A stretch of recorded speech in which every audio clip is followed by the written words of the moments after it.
आज नमस्कार।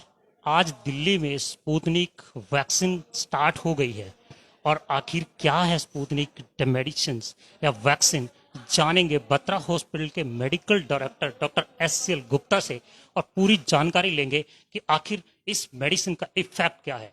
मैं हर्ष कुमार, आप देख रहे हैं न्यूज़ 24/7 आवाज आपकी, और चलते हैं डॉक्टर साहब के पास और जानेंगे कि ये वैक्सीन कितनी इफेक्टिव है और कब लगवा सकते हैं। डॉक्टर साहब,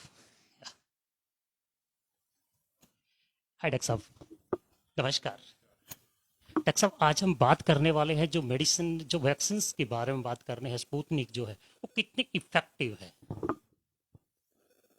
देखिए, स्पुतनिक जो वैक्सीन है उसका जो अभी तक का स्पेक्ट्रम है 91.6 यानी 92% करीब उसकी एफिकेसी है। यानी अगर 100 लोगों को दोनों डोज लगती है तो 92 लोग ऐसे हैं जिनको चांसेस कोविड में फिर से कोविड होने के कम होते हैं, या होगा ही नहीं, या बहुत ही लाइट अटैक। डॉक्टर साहब, जो पहले ये डोज ले चुके हैं जैसे कोवैक्सीन है, जो कोविड, क्या वो भी लगवा सकते हैं इसको? देखिए, अगर आपको पता है, एक कंट्रोवर्सी एक महीने पहले आई थी जिसमें आइडियली तो डोजेस जो वैक्सीन है सिस्टम, बिकॉज हर का एक बनाने का तरीका अलग है। जैसे मैंने बताया ना, ये ह्यूमन वायरस से बनाई हुई है, उनके तरीके हैं। कुछ कुछ लोग डेड वायरस से लेते हैं, कुछ तो डिफरेंट टेक्निक्स होती हैं। तो ऐसे में स्विच ओवर करना गलत होता है। तो जो वैक्सीन आपने पहले लगवाई है, कायदे से वही वैक्सीन दोबारा लगवानी चाहिए। ये तो आपको बिल्कुल साफ शब्दों में पता लग ही गया होगा। जो अगर वैक्सीन आपने पहले लगवाई है वो वही वैक्सीन कंटिन्यू करे, न कि आप नई वैक्सीन स्पुतनिक की तरफ जाए। अगला सवाल डॉक्टर साहब, ये लोग जानना चाहते हैं कि ये मेडिसिन जैसे डोज लगवाते हैं तो इसका नेक्स्ट पीरियड क्या है? 2 बार या 3 बार डोज लगवानी पड़ेगी, एक ही डोज से काम हो जाएगा? ये फिलहाल जो स्पुतनिक अभी आई है, स्पुतनिक 5 जिसे बोलते हैं, इस पे 2 डोज ही हैं। एक डोज अगर सपोज आज लगती है तो दूसरी डोज 3 हफ्ते के बाद लगेगी। परंतु स्पुतनिक की ही एक रिसर्च अभी चल रही है, स्पुतनिक लाइट करके। वो जब आएगी मार्केट में तो वो सिंगल डोज वैक्सीन होगी कि उसको एक ही बार लगाना पड़ेगा, जिससे उसको कुछ इस तरह से डिजाइन किया गया है कि उसकी एंटीजेनिसिटी इतने दिनों तक होगी, उसमें लगातार एंटीबॉडीज बनती रहेंगी। तो उसमें बूस्टर डोज की जरूरत नहीं पड़ेगी, जो आमतौर पर बाकी हमारे यहाँ जो अवेलेबल 3 वैक्सीन हैं जिस पे हम लोगों को बार बार बूस्टर डोज देने की जरूरत पड़ती है। डॉक्टर साहब, मैं ये जानना चाहेंगे कि ये वैक्सीन जो है कौन कौन लगवा सकता है, किस एज ग्रुप के लगवा सकते हैं इस वैक्सीन को? देखिए, जो सरकार के द्वारा आज की तारीख पे मान्यता है, क्योंकि हमारे पास अभी 18 वर्ष से नीचे के बच्चों में अभी तक ट्रायल करके फाइनल नहीं आया है, तो हर वो व्यक्ति जो 18 साल के ऊपर है टिल एनी एज, वो इस वैक्सीन को लगा सकता है। सर, एक और क्वेश्चन आता है कि कई लोगों में कंफ्यूजन रहती है कि अगर मैं किसी बीमारी से ग्रस्त हूँ, किन किन बीमारियों के लोग जिनके अंदर ऑलरेडी बीमारी है वो वैक्सीन नहीं ले सकते? देखिए, बीमारियों का ऐसा कुछ नहीं है, क्योंकि ये वैक्सीन तो एक तरह से नॉर्मल वैक्सीन है। अगर आप देखें, कुछ दिनों पहले हम लोग इन्फ्लुएंजा वैक्सीन हम भी लगवाते थे हर साल। तो अब इन्फ्लुएंजा वैक्सीन की तरह ये भी एक एंटीवायरल इन्फ्लुएंजा की तरह की ही वैक्सीन है। तो एक जो हवा है लोगों के दिमाग में, वो नहीं होना चाहिए। कोई भी व्यक्ति एक्सेप्ट जिस पे वर्क नहीं हुआ, क्योंकि ये अभी नई है, जैसे प्रेग्नेंट वुमेन, इस पे हमेशा एक क्वेश्चन मार्क होता है कि कितने मंथ की प्रेगनेंसी में कितने स्टडीज हैं हमारे पास, उस समय लगवाना है नहीं। लैक्टेटिंग मदर्स का क्लियर हो गया कि अगर बच्चा माँ दूध पिला रही है तो लगवा सकती है। प्रेगनेंसी का अभी तक भी प्रश्न चिन्ह के साथ है कि कितने दिन की प्रेगनेंसी में लगा सकते हैं। अदरवाइज ऐसा कुछ नहीं है कि 18 साल के नीचे के बच्चों को छोड़ दीजिए, प्रेग्नेंट वुमेन को छोड़ दीजिए, बाकी तो सबको ही लगा सकते हैं। ऐसा वैक्सीन के साथ ऐसा कुछ नहीं है। सर, आज ही वैक्सीन आपके सेंटर पे बत्रा हॉस्पिटल में शुरू की गई और आज सुबह से ही आपने देखा होगा कि लोगों का क्या रिएक्शन रहा इस वैक्सीन को लेकर। देखिए, हमारे पास वैक्सीन कल ही आई थी और हमने कल अपना जो पोर्टल खोला था सरकार से, तो पोर्टल खुलने के 1 घंटे के अंदर अगले 4 दिन की टोटल बुकिंग हो गई। हमने 4 दिन की खोली थी, तो हमने अभी बंद कर दिया था। हमने कहा इसको रोज रोज करके खोलेंगे, बिकॉज लोगों को तकलीफ होगी, चूंकि दिल्ली बड़ा शहर है, लोग पता नहीं कहाँ कहाँ से आते हैं। अच्छा, वो मैंने अभी जब मैंने यहाँ देखा आज लोगों को, तो बड़ा उत्साह था लोगों को लगाने में। और स्पेशली स्पुतनिक के लिए लोग इंतज़ार कर रहे थे। उनके क्या उन्होंने सोचा था, क्या उन्होंने इसके बारे में पढ़ा था, मुझे नहीं पता, वो तो आप लोग ही पूछ के जान सकते हैं। पर हाँ, लोगों में था कि लोगों ने मतलब वेट किया है 10-15 दिन इस चक्कर में कि हमें स्पुतनिक आएगी तो हम लगवाएंगे और दूसरी वैक्सीन नहीं लगाएंगे। तो इसका भी था कि जैसे खुला और कोविन में लोग देखते रहते ही हैं, तो हमें भी आशा नहीं थी कि हम अगर हमने खोली थी कि 200 खोली थी उसके लिए 200 वॉक इन, क्योंकि सरकार कहती है कि आधी वॉक इन और आधी कोविन के थ्रू। तो हमने उसके हिसाब से खोला और खोलने के में 1 घंटे में पता नहीं चला किस तरह से। और आज मॉर्निंग में 9 बजे हमने शुरू किया था, लोग 8:30 पौने 9 बजे से आ गए थे और लगवाना शुरू किया। अभी तक भी करीब 150 पौने 200 लोगों ने तो लगवा भी लिया है।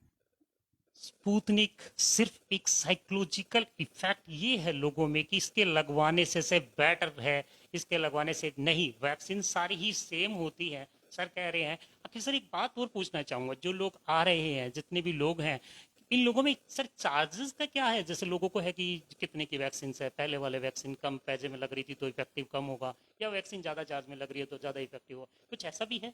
देखिए, सरकार ने आज हर चीज़ फिक्स कर दी है। जब पहले था तो केंद्र सरकार फ्री वैक्सीन स्टेट गवर्नमेंट को देती थी और स्टेट गवर्नमेंट की वैक्सीन 100 रुपये में हमें मिलती थी और हमको 150 रुपये दिया जाता था कि आप 150 रुपये करके लगा दीजिए, सो दैट आपके सर्विस चार्जें निकल जाए। आज भी वो तीनों वैक्सीन के साथ यही है। जैसे कोविशील्ड है तो कोविशील्ड 600 रुपये की है, 5% उस पर GST है, 630 हो गए। 150 किसी भी प्राइवेट सेंटर को अपना इंफ्रास्ट्रक्चर का खर्च करने का, नर्स का, सिरिंज का, नीडल का, डॉक्टर का, एम्बुलेंस का, इन सब का खर्च करने का है तो वो करीब 150 रुपये होता है। मानक मोदी जी ने जब समय सभी लोगों को फ्री वैक्सीनेशन का प्रोग्राम दिया था और कहा था कि 21 जून के बाद सबको फ्री लगेगी, तो उन्होंने एक रेट फिक्स कर दिया था 150 रुपये।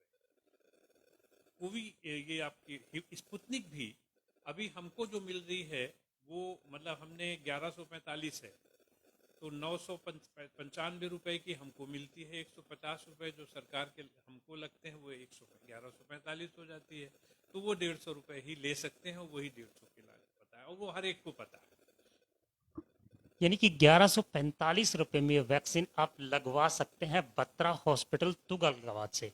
आखिर एक और सवाल शायद सामने आ रहा है कि आखिर इसको लगवाने के लिए सीधे आके लगवा सकती हैं, कोई रजिस्ट्रेशन कराना पड़ेगा? डॉक्टर साहब से जानेंगे। लोग कहते हैं कि वैक्सीन के लिए हमें रजिस्ट्रेशन कराना पड़ेगा, डायरेक्ट आके लगवा सकते हैं। दोनों हैं, सरकार ने दोनों रखे थे कि 50% लोगों को, यानी अगर आज मैं एक दिन में 100 वैक्सीन लगाऊंगा तो 50 वैक्सीन तो मुझे लगानी होगी थ्रू कोविन। हर चीज कोविन के थ्रू ही होगी। वो पहले से प्री रजिस्टर्ड करेंगे। 50 लोग ऐसे होंगे जो यहाँ आके रजिस्टर कराएंगे, लेकिन रजिस्ट्रेशन 100% मस्ट है। तो 50 लोग हमने वहाँ से लिए और 50 जो वॉक इन करके आते हैं, जिनको पता है, जिनको नहीं मिल रहा है, जैसे कल सपोज जिन्होंने भरा होगा नहीं मिला तो वो लोग आ गए यहाँ पर, तो उस तरह से। एक और सवाल डॉक्टर साहब, एक दिन में कितनी डोजेस दे सकते हैं? ये सबसे बड़ा सवाल है। लोग कहते हैं रजिस्ट्रेशन कर लेते हैं, वेट भी करना पड़ता है, तो एक दिन में हम कितने लोगों को वैक्सीनेट कर सकते हैं इसमें? देखिए, वैक्सीनेशन का कोई वो नहीं है कि कितने कर सकते हैं। अगर मान लीजिए मेरे पास डोज हैं, सपोज मेरे पास इतनी डोज है कि मैं 1000 लगा सकता हूँ, तो मैं अपने अस्पताल में 6 जगह बैठा दूंगा। 6 नर्स बैठ जाएंगी, 6 दूनी 12 लड़कियाँ होंगी, 6 डॉक्टर बैठ जाएंगे, 12 स्टाफ होगा, टाइपिस्ट स्टाफ होगा, तो सब मिला उसकी कोई हमारे वो नहीं है। अवेलेबिलिटी होनी चाहिए वैक्सीन की, नंबर 1, और वैक्सीन लगवाने वाले होने चाहिए। 2 लोग अगर हैं तो सरकार के साथ देश की सेवा करने में कोई भी प्राइवेट अस्पताल पीछे नहीं है। वैक्सीनेशन जो है एक भारत सरकार का कार्यक्रम है और यह है तीसरी जो दूसरी पेंडेमिक आई थी उसको देखते हुए शायद अगर कोविड से इजाद पाना है तो वैक्सीनेशन से बढ़िया कोई तरीका नहीं है। फार्मूला भी वही है, चाहे डेल्टा आए चाहे डेल्टा प्लस आए, आपको सबसे पहले तो टेस्ट करना है। टेस्ट के बाद अगर कोई ढूंढना है, ढूंढ के जो मिले उसे इलाज करना है और इलाज पकड़ के उसका वैक्सीनेशन करना है। अगर आपने इतना कर लिया और सरकार के जो मानक हैं कि हर एक को मास्क लगाना है, 2 गज की दूरी रखना है, भीड़ भाड़ में नहीं जाना है, अगर इतना कर लिया तो कोविड की हिम्मत नहीं है कि यहाँ पड़ जाए। परंतु आप खुद महसूस करेंगे अभी किस तरह से लॉकडाउन खुलते खुलते किस तरह से भीड़ है मार्केट में, किस तरह से ट्रेन में, किस तरह से बस स्टैंड में, किस तरह से टैक्सीज 3 व्हीलर में। लोगों को इतना होने के बावजूद भी खौफ खत्म हुआ है। यानी दिल्ली में जहां मैं देखता हूं तो लोग बुला रहे हैं कि कोविड आ जा, कोविड आ जा, कोविड आ जा।